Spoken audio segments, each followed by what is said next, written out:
Thank you very much, Rebecca, for the warm welcome, and thanks everybody for being here for the first session. Can I start by acknowledging that we meet on the traditional lands of the Gadigal people? I pay my respects to their elders past and present. And this acknowledgement, it's a small act, isn't it? But it's a necessary act of recognition. Adds a lot, I think, to the way we behave together as a community. And later this year, we'll have the opportunity to collectively perform a much larger but no less necessary act of recognition. So in voting yes at the referendum, we would be accepting First Nations' generous offer that they set out at Uluru. It's an opportunity for a genuinely unifying moment for the nation. But it also provides the opportunity to generate practical solutions together with First Nations people to meet the unique challenges that they face. Can I thank IGCC for the opportunity to speak here with you this morning, and also for the work in developing the road to resilience. I want to start really by, perhaps unusually for a ministerial speech, talking about the work that all of you have done rather than the work that we are doing. So I've spent most of my professional life before going into the Parliament working on climate change policy. But when I went into the Parliament in 2015, I actually paused for a little while and worked on some other questions. And so when I came back to the portfolio, it was clear to me that some things were very similar, but other things had changed. And one of the things that was very clear was the distance that business in Australia had travelled in the period that I'd been away. In the absence of clear leadership from the previous government, Australian business just got on with it. And I know that every business's journey towards a net zero commitment or a climate strategy has been unique in the same way that each country or state or territory's journey was unique. But a common theme that I've heard over and over again in the last 15 months from business has been the importance of investor support and investor interest in these issues for their particular journey. So by identifying climate as a priority for investors, you have created space for advocates for climate action within businesses to build their case for action. Your commitments have made it that much easier for senior management to convince their colleagues or their board that now is the time to act.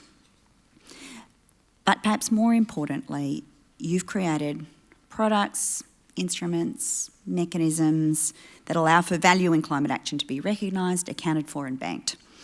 And that has been essential in supporting the drive from Australian business to grapple with climate change. And it is one of the reasons that it is a privilege to be here and launch the road to resilience. And as I want to sort of explore a little in my remarks this morning, we are going to need and we require the creativity, the resourcefulness of investors and finance to be applied to adaptation just as it has been applied to mitigation, to find ways to unlock value in taking action in this area also. So it is a very nice thing for me to work now with a business community that is so clearly and obviously committed to climate action. It's an essential part of the coalition that will let the government continue our commitment and our very strong commitment to climate action. Since the election, we've worked, I think you'll have observed, with a seriousness and a sense of purpose to chart our path to net zero nationally. But we observed that it's in partnership with you also. So 64% of your members have declared a net zero target, 80% have a climate policy. The Australian Council of Superannuation Investors recently released findings that 61% of ASX 200 companies have made net zero commitments, and that is up from 48% last year. It's a big shift. From a government perspective, we've legislated our emissions reduction targets, 43% by 2030, net zero by 2050. And so in building that policy infrastructure to support that, we have created investment certainty for investment in large-scale renewables. We listen to advice from Australian and international investors that government-guided sectoral plans will be vital for attracting billions in new investment in decarbonisation in Australia, and you saw Minister Bowen announce our intention to proceed in that way recently. Across the economy, we know that we need to play our part in creating the environment where we can harness the opportunities from a net zero future. But even with that, and even with rapid emissions reduction, if we can achieve that globally, climate change is here. Some aspects of a changing climate are now baked in, and that will continue to impact investors, business, communities, and government. And so the recent report from the International Panel on Climate Change could not have been clearer. Human-caused climate change is affecting many weather and climate events in every region across the globe, and risks and projected adverse impacts and related losses and damages from climate change escalate with every increment of global warming. So as your report makes clear, this is a systemic risk that requires a systemic response. But your report also makes it clear that our capacity to recognise, understand and manage this risk is embryonic, although Australia and New Zealand have some key advantages and some key experiences that we can contribute together to the global story. So AICD's survey of directors found that 77% said they were concerned about climate change risk to their organisation. But an S&P assessment of 10,000 companies around the world found that only 1 in 5 has a plan to adapt to the physical risks of climate change.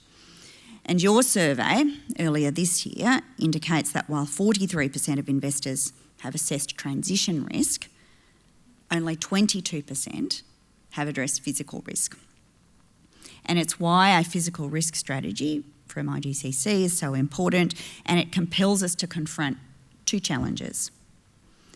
Firstly, the need to rapidly develop a shared understanding of physical risks, and secondly, the need for investment in climate adaptation. This is a shared project. It's going to require investors, businesses, communities, governments to work together to develop innovative solutions. And the project starts with having reliable information about the risk that climate change presents to Australia. Now, many entities have already undertaken this task. When Australian Super released an overview of their physical climate risk assessment earlier this year, they acknowledged that the results have helped build awareness of climate hazard exposure across the portfolio and identify potential hotspots for physical climate risk to inform investment decision making now and in the future.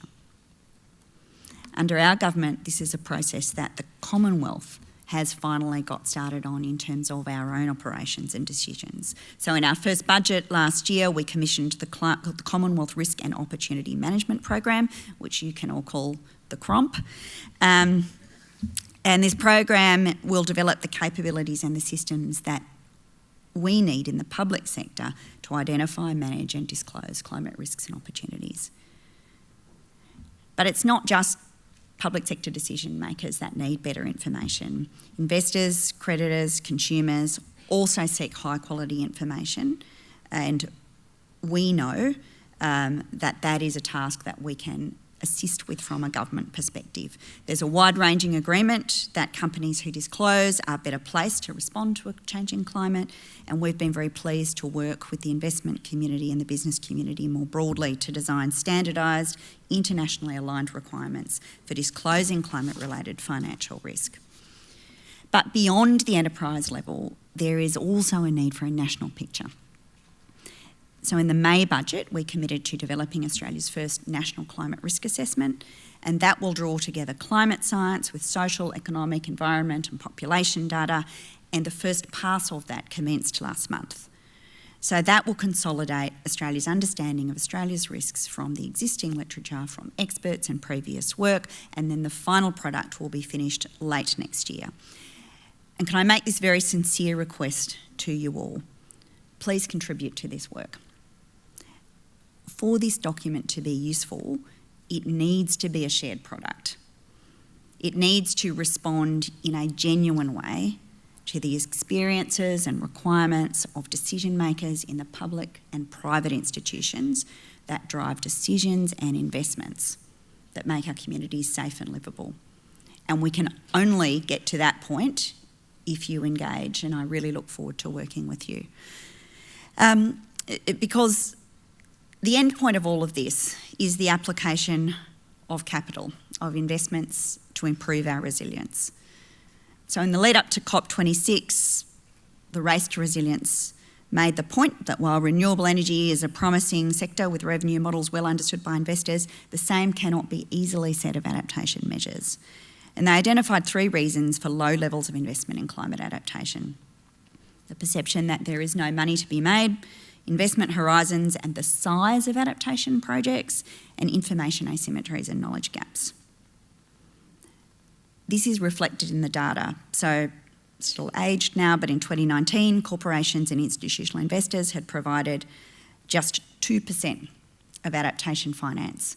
98% of it came from public sources. Now, 4 years later, we are seeing some progress, but there is still a long way to go.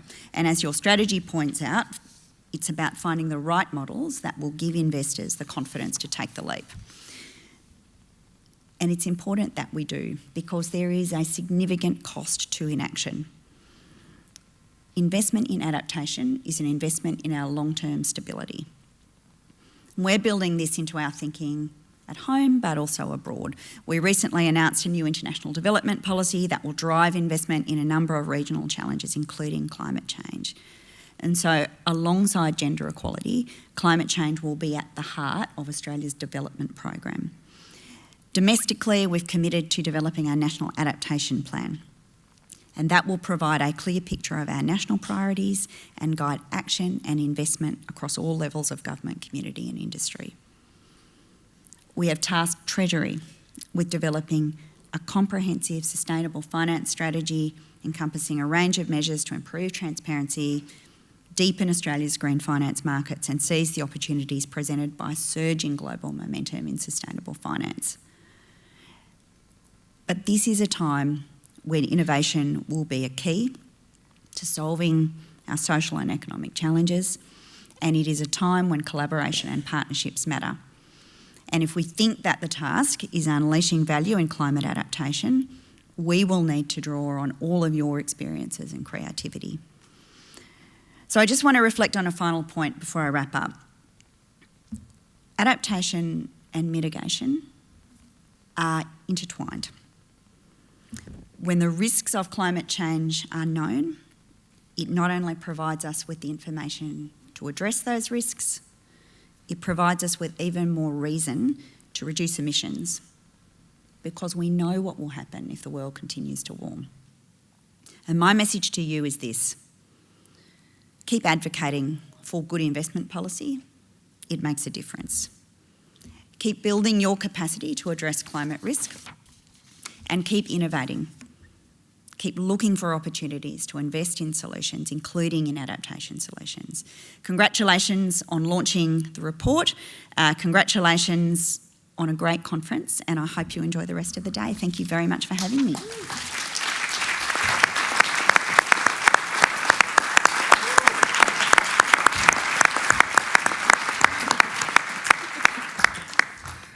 Thank you very much, Minister. We have a little bit of time for Q&A, so get your questions ready. But while you're doing that, I really like... prepared earlier. Sorry. Well, I actually really loved yours. Investment in adaptation is an investment in stability. I'm going to steal that.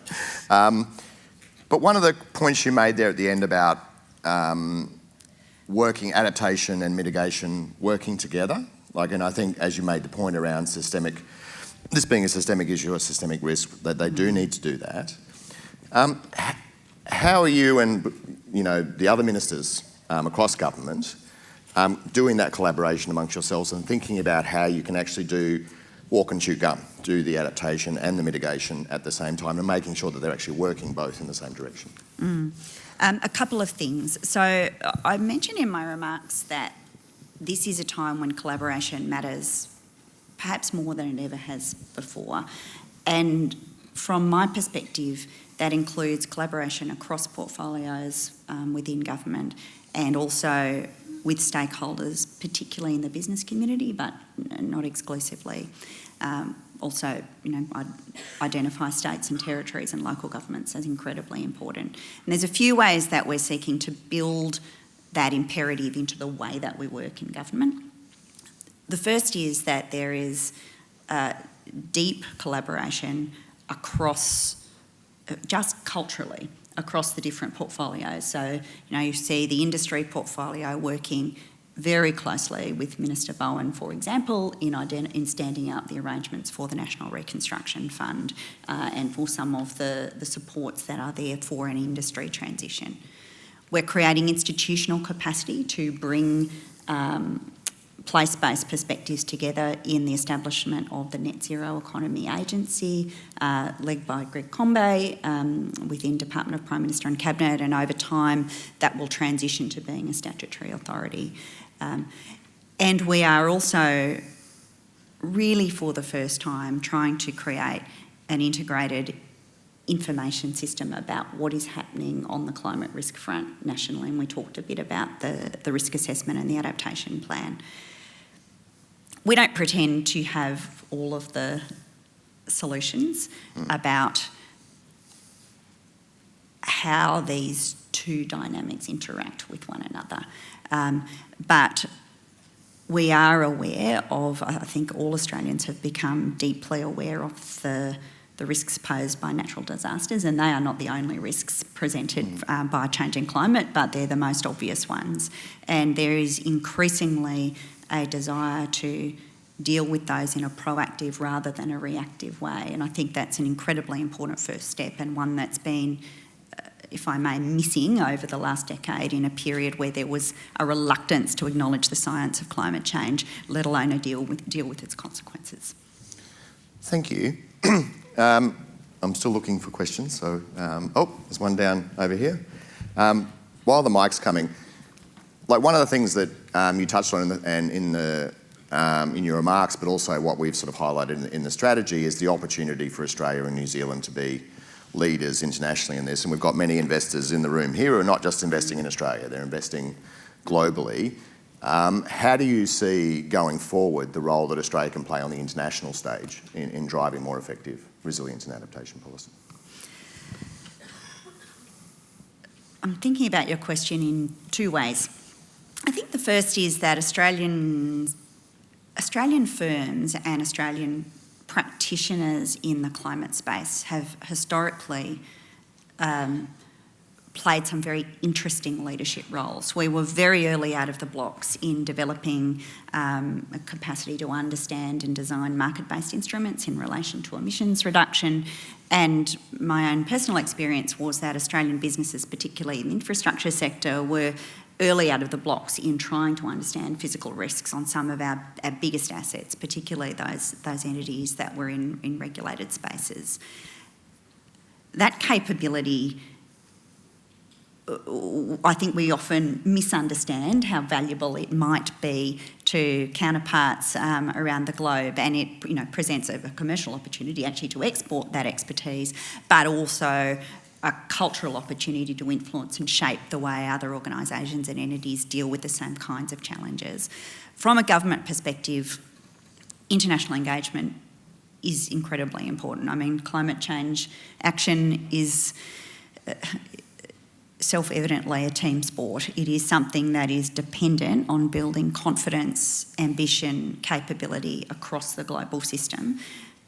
When Australia comes to the table, it makes a difference in shaping the confidence of I observe, of other partners and actors that we are there and ready to participate. And equally, when we withdraw, it makes a difference as well. So I think one of the features of our government has been a determination to be back at the table, to be very visible, active, constructive in global climate forums. It doesn't mean that this is easy, of course. Obtaining agreement internationally is always challenging. But we believe that by participating enthusiastically, constructively and proactively, we will be in a position to shape good outcomes in our region, but also in the larger multilateral forums. Thank you. Hello. Morning. Pablo Barudi from Stewart Investors. Thanks for the talk. It was excellent. So one of the reasons that you put for there not being a lot of investment is the return expectations that come from investing in adaptation, because what a disaster avoided, you don't know what the reconstruction and other costs might have been, and so you don't actually know how much you're saving as a result. And the exception to that, of course, is the insurance industry, where that's their whole business model. And yet what we see is the likelihood, and we see this all over the world, of insurance being withdrawn as risks from climate start to increase, and that leaves people incredibly vulnerable.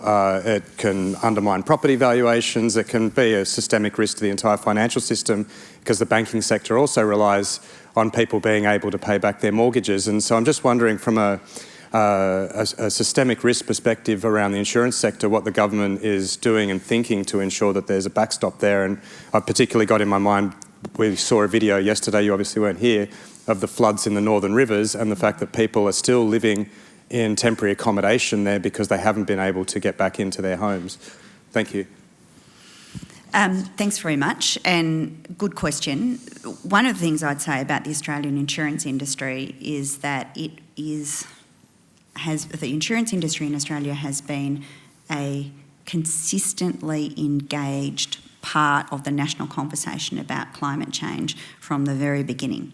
And there are a number of businesses who made very early investments in helping to create, to shape their own understanding, but also public understanding about the links between insurance availability, insurance affordability, and a changing climate.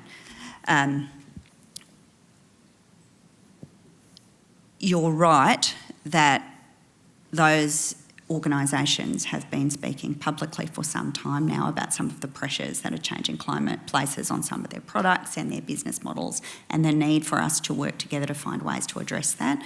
One of the first things that Minister Jones and Minister Watt did was establish the Hazards Insurance Partnership. It's a partnership between the insurance sector and the government to try and collaborate on steps that we may take together to try and support the continuing provision of affordable and universal opportunities for insurance.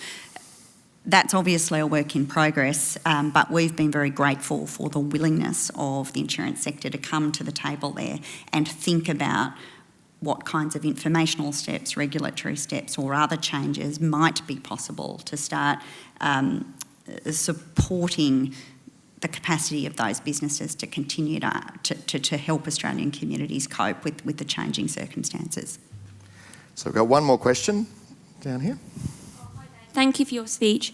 Megan Rowe-Leader from New Forests. I just had a question. You were talking about obviously the focus moving from mitigation to adaptation. And within our sector, there's a lot of interesting technology in terms of improving productivity of agricultural land and planting forests, etc. But obviously all that technology costs a lot of money. And I just wondered what the government was doing to support innovation. You mentioned the Reconstruction Fund. Is there a pot of money within that to kind of support innovation and moving forward? Or are there other measures that you were looking at? Thanks for the question. I think I wouldn't characterise our posture as being one that is shifting emphasis from mitigation to adaptation. I think that's not right. And I don't actually think that's what you intended, but for clarity for the room, this is about rounding out the focus of our work. I don't think we can afford actually to choose between one or the other. Both must remain an imperative.